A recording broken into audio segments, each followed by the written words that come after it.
So here we have the BMW X3 on a 67 plate. I'm going to start off by showing you around the outside of the car, and then we'll hop in and run through some controls on the inside.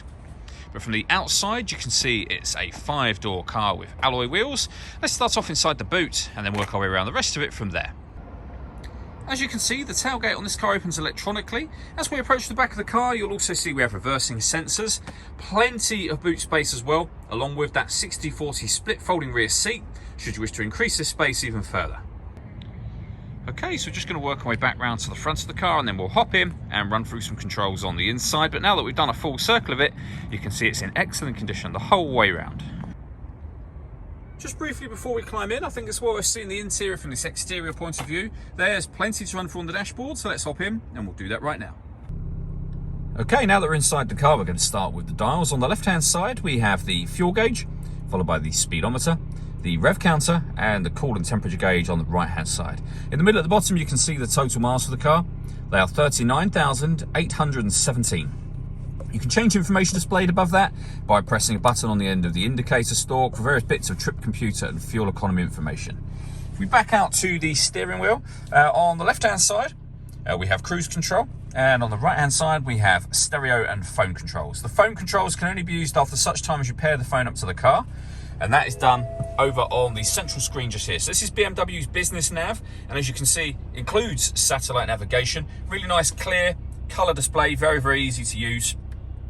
We can go back to the main menu, which is where you will find your radio. And you can see we have FM, AM and DAB digital radio. All of the movements that I'm making on the screen are all being done using the iDrive system, which is this dial and the collection of buttons that surround it. Very easy to operate with your left hand whilst driving.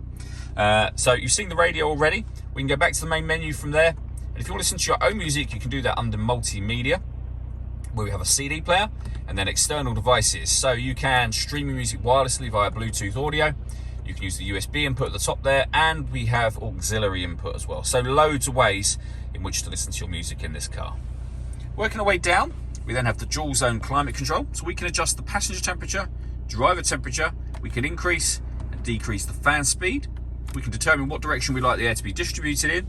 This button turns your air conditioning on when you're happy with those settings, and off again, of course. Or hit auto.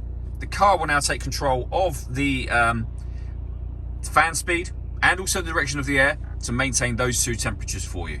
To override it, just press auto again and you'll go back to your own settings. We have a heated driver's seat with 3 different heat settings, and the same over here on the passenger side. We then have the main volume for the stereo and your CD player.